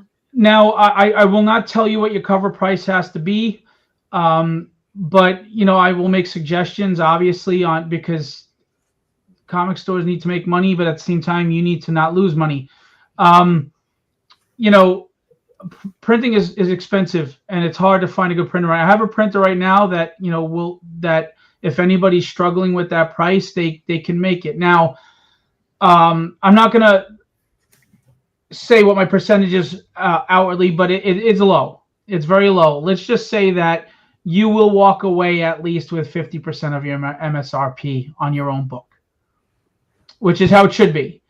And people ask me, well, how can you do this low percentage? Because my overhead is low. I don't have 10, 20 warehouses all over the country. I don't have trucking. I have a small staff and myself, doing what I got to do. And I got kids, so that's slave labor. But Make them work, damn it. I have the facility where I live, temperature controlled and safe and insured to hold inventory. So I'm not looking to money grab anybody. I want you to succeed. I want the indie community. I want readers again. I want people to be able to see these books that are in an echo chamber right now. And I'm sorry to say we're in an echo chamber because of algorithms. And I understand the difficulties of distribution are, one, who's going to help distribute you, and two, can you meet that monthly deadline? But if you're a guy, I don't know, just say like Nick, right? Nick's got one more issue in a series and he's going to put out a trade.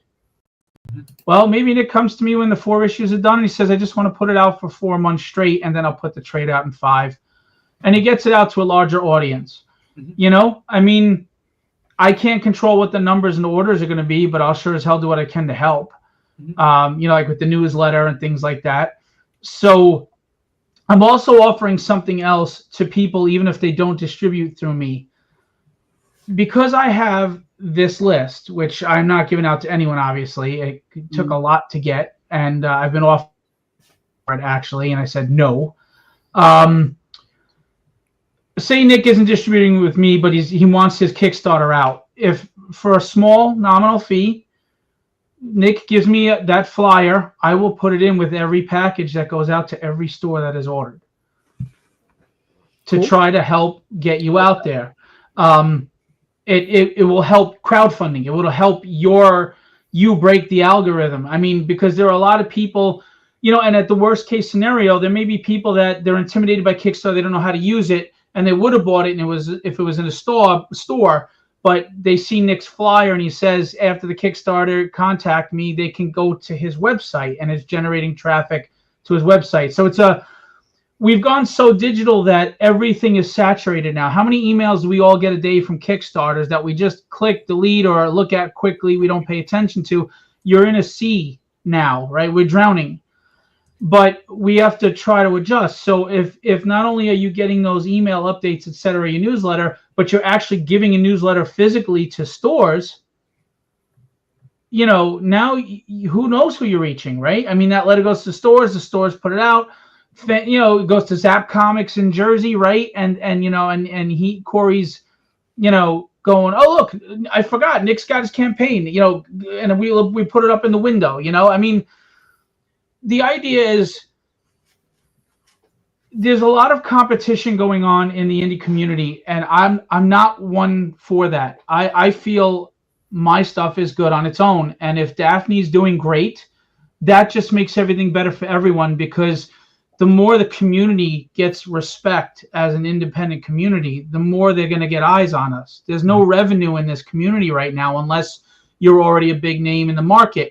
And the big names that are considered indie started in distribution. Billy Tucci, Brian Polito started in distribution, and that following came with them over to Kickstarter. And of course, they're doing great things, and they're smart businessmen, and they're earning what they do. But they did start in distribution, and that's where you're going to get new, fresh eyes across the country.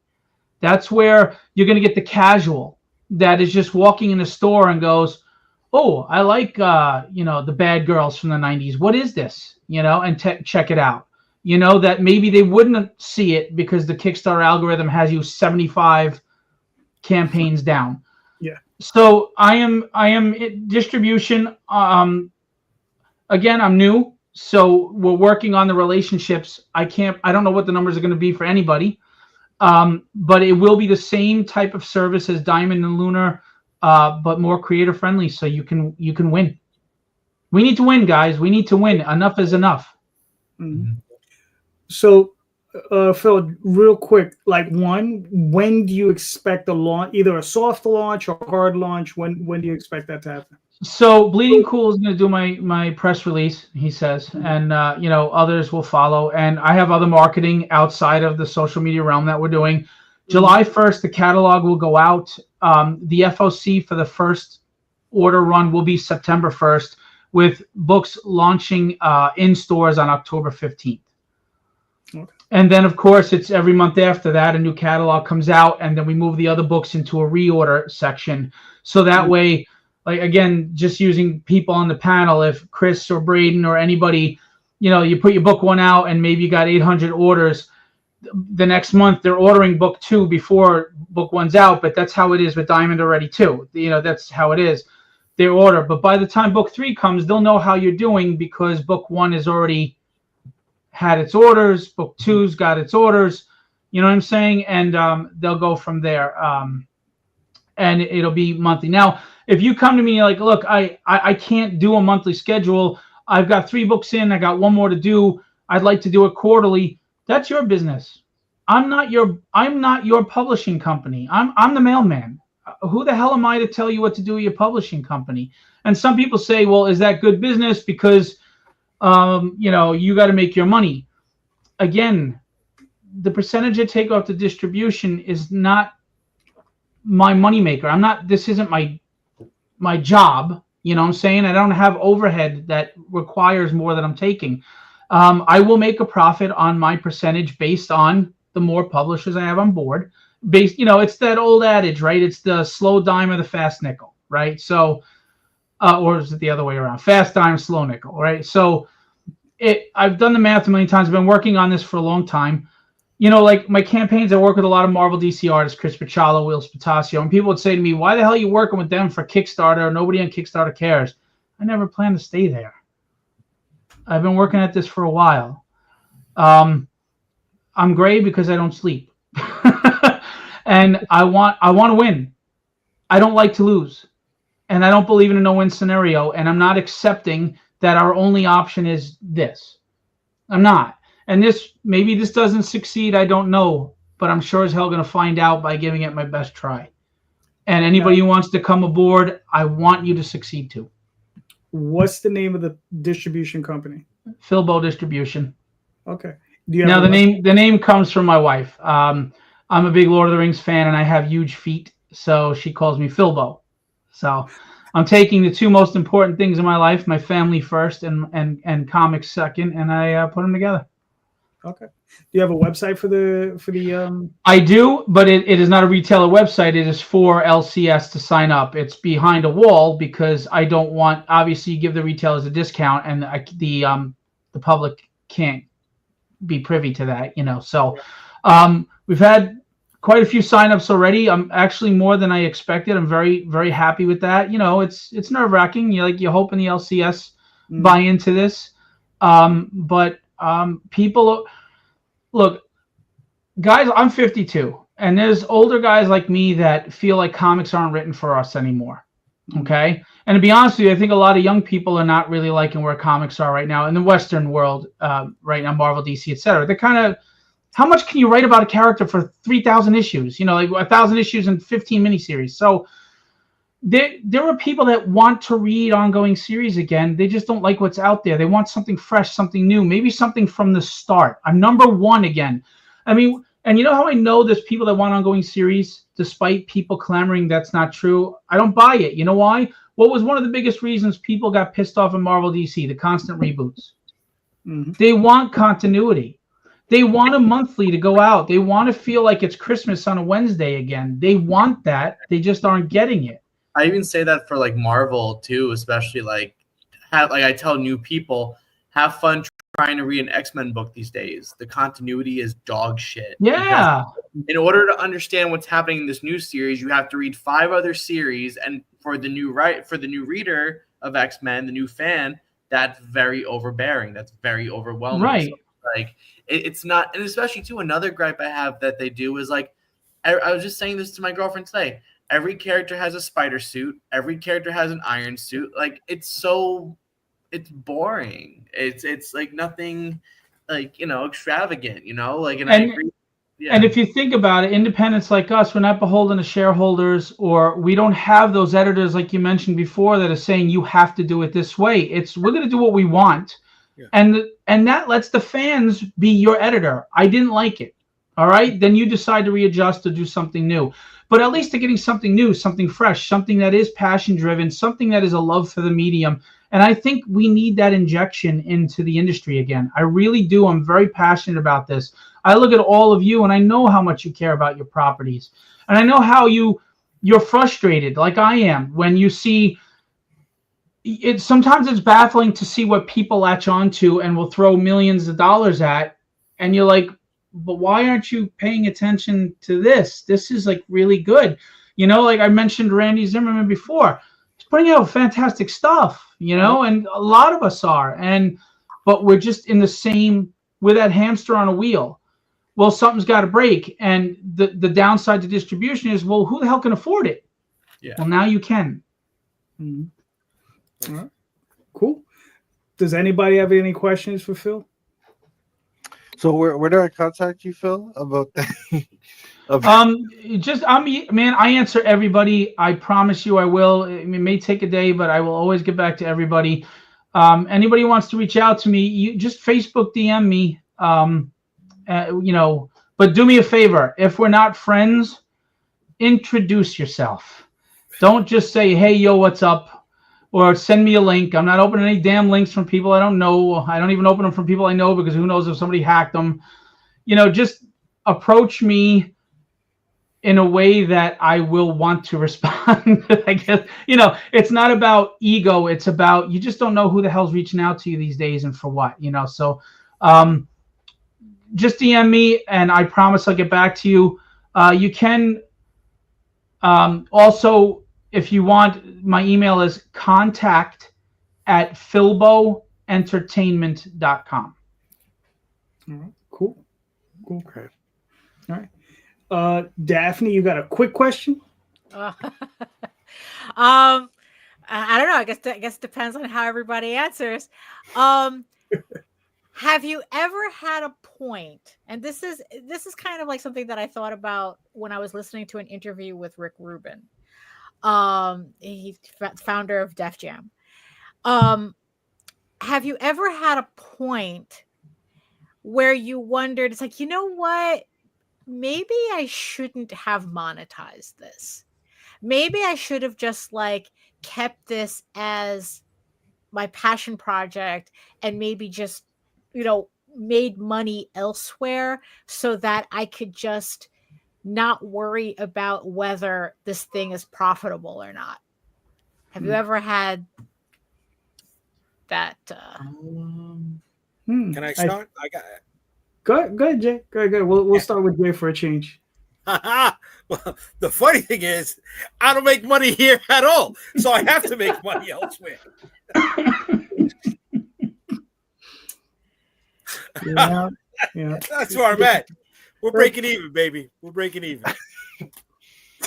Is that what you tell your wife? She watches. Don't blow my shit up right now, bro. Come on. I'm just saying. Okay. We won't talk about all the Reddit. I'm sorry. I think we're up to Nick. So Nick, what are your thoughts on that? It's a loaded question, because it's like, on one end, I do agree that it's like sometimes I worry about the monster that I'm about to create, if that makes sense. Like, if it's like, oh, what have I done? Like, that very cliche movie moment when the villain realizes, oh, what have I done? But no, in all realness, there are moments when I do feel that, maybe it should be kind of kept more, because then I would have like what we were talking about, full reign over everything. I'm not really gearing the writing towards what people want. It's more what I want. But at the same time, I've been wanting to do what I'm doing now since I was a little kid. So I also am a firm believer where, I'll do whatever it takes to get, if it means monetize something, still get a feel of what, the readers want, but, always remember that they liked your product since the beginning. So, it's not like they want you to completely scrap it and make something else. You could make something else off of that, fine. But I think that's the thing that keeps me going, where monetizing wouldn't scare me, because I know that it's, what I wanted to do since I was, a little kid. And I'm always a firm believer too, especially with this career, as difficult as this career can get, I'm only 8 years in, you know, I'm still a baby in this industry, but like even with the hardships, one mantra I always say, even with my own books that I put out, I'm like, where there is a will, there is a way. So I always try and figure out how to, you know, keep that passion in. And if it is my passion project, how to like, you know, if I want to monetize it, how do I, how will I still remain, like, how will that passion still remain going forward? So like I said, it is a very low question because I could kind of see both aspects of it, like the money making aspect and then the, you know, the passion aspect. So I'm still trying to essentially just find that happy medium in the mix. All right, fair enough. Phil, what are your thoughts? Well, the closest to it I'd say is Papa right now because I just want to put out the book. Unfortunately, I need some money to help make the book. But if there was any book that I would just put out just to put out and not care about money, it would be that.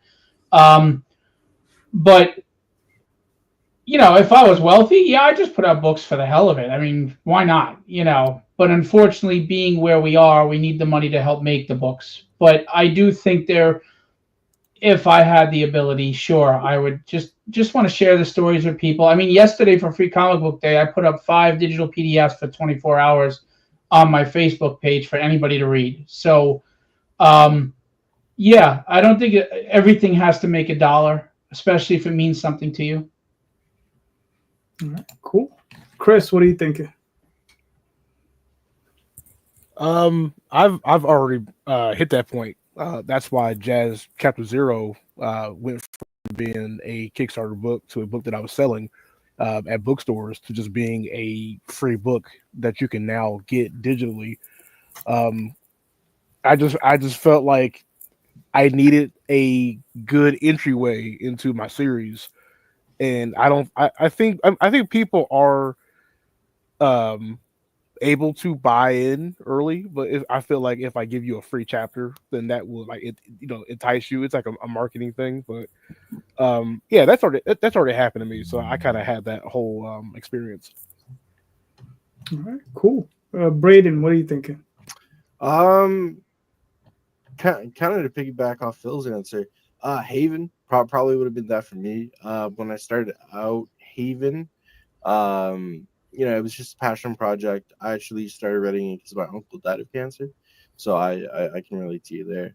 And yeah, I just really wanted to make it out. Didn't think the whole Kickstarter comic community and everything else. Didn't know anything about any of that. And then when I did decide to go the Kickstarter route, meeting all of you guys and everybody else in the comic book community and learning a lot. I'm happy with the direction that it took and kind of where we are. And yeah, kind of to what Phil said, you need money to make the book. Being able to recoup those costs and stuff is nice and yeah, absolutely. All right, cool. For myself, it's weird, right? Because starting off so young when I did, the thought of like not doing it for sale never crossed my mind, right? When I was first starting out, I was like 15, 16 years old. It was just comic books. I paid for comics. You sold comics, right? So that was just always the thing. And I knew it cost X amount to print and it cost X amount to create. So the thought of that didn't probably occur to maybe later or maybe something like the Oswald Chronicles. But even then, I mean, like to Phil's point, if I had endless amounts of cash, sure, I would just, do it and not even worry about it. But, or the other route would have been just to write it in prose. But even then I would have want to release it and I would sell it at that point. Even at that point, I would, whether it be a prose, because when I initially started Oswald, it was just prose and I was selling small books, small chapbooks at conventions and it was selling. So, no matter what, I was always doing something to try to make some money off of it. So yeah, I mean, just doing it and not selling it, that's rare that it even crosses my mind to just give it away. I mean, I appreciate it, but I just don't feel quite that altruistic. I'd rather earn the money, and if I do feel some altruism, I'll just donate it to St. Jude's or something. So, so Daphne, answer your own question. Well, I mean, the thing is, though, it's like it wasn't the thought of like, oh, like not selling it, but I mean, because like for me, it's like just sometimes the pressure of just like trying to figure out, like the marketing and trying to like, counting the numbers on Kickstarter, every Kickstarter campaign. And it's like trying to figure out, how do I move? And it's like, it just gets to a point. It's like, you know what? Fuck it. It would have been just easier if I just get a job, get the money that way, and then just do the book and just like put it out and not have to worry about, I guess, like the financial aspect, like it earning its keep kind of cut thing. it out. Yeah, and and it's like, yeah, and it's like especially lately, I don't know, it's like I've just been in like this weird headspace about that, where it's like, it's like there just comes a point where it's like, this is fucking tiring. And it's like, yeah, so it's like, I mean, I'm still doing Kickstarter and all that, but it's like, sometimes it's like the kind of like the back end part of that just sometimes feels like it's getting in the way. And it's like, and it's like, yeah, like I said, it's like it's just put me in like this kind of like weird headspace. So it's like I don't know, Yeah, just gotta keep pushing forward. Yeah, that's it. All right, so we made it to hour 2, ladies and gentlemen. Good job, thank you so much. So let's start off with Brayden. Brayden, where can they find you and your work, sir? Haven Comic on all the socials, Instagram, TikTok, Facebook. We have sketch night in pre-launch, so go get notified. And gonna be a good book, good times. All right, cool. Nick, where can they find you and your work, sir? You can find me on Instagram and Twitter under @NickCaponiArt. On Instagram too, I have Instagram for my publisher, Sky Maiden Studios. It's @SkyMaidenStudios, or just on Facebook @NickCaponi. So, yeah, those where you can find me, or you can find me at a local coffee shop in New Jersey somewhere. Jersey's a big state, man. A lot of stores, a lot of coffee, a lot of coffee houses. Yeah, a lot of them. All right, Phil, where can they find you and your work, sir? Philbo Publishing on Instagram and Facebook, or Phil Russert, on Facebook, Instagram. And tell your local comic shop to pay attention to Philbo distribution so they can get new, fresh ideas and stories. All right, cool. Chris? Just like where my name says right here on the screen, Chris Style Inc. I'm on Twitter, Blue Sky. If you're looking for me on Instagram, it's Crystal_Inc. I typically am more active on Twitter than I am everywhere else, but I'm trying to work on that. If you find me on Facebook, I go on Facebook every 6 months. So not really active on there. It's just family on there, but yeah. All right, cool. Chris, let me ask you a question real quick, man. It says writer and best dresser. How would we ever know? Dang, that's true. Sometimes you just have to have that confidence. I got you, but I'm just saying, it's all vibes. It's all vibes. It's an affirmation. Yeah, I got on this like silk road right now. Nice. Okay. The rest of us just want proof. That's all. Jay, where can they find you your work, sir? UnstoppableComics.com. You'll find all my social media links on the website. Friday nights, you will find me on Comic Book Streamland, sometimes with that guy and anybody else who wants to come on through. Doors always open. We chop it up the same way we're doing it over here. And then on June 20th, I'll be in Augusta, Georgia at Joe Fest, showing off the figures, and New York Comic Con coming this October.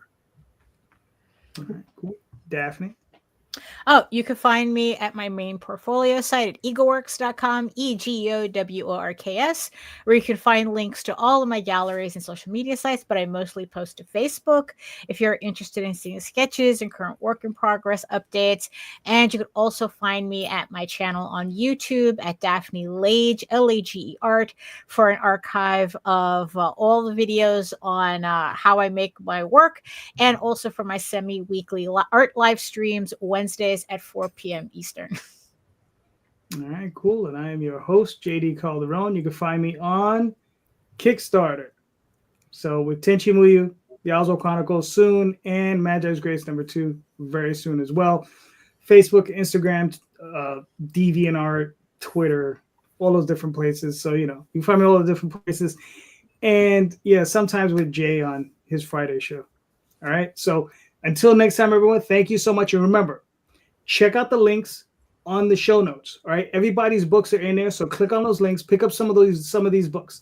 All of these creators are doing fantastic work. All of these creators put their heart and souls into these. So please pick up some of these books. They're awesome books. All of them are doing great books. And just remember, everybody, read more indie comics, especially ours. Have a good night, everyone. Thank you. Night. Thanks for having me on. Good night. Later. Later.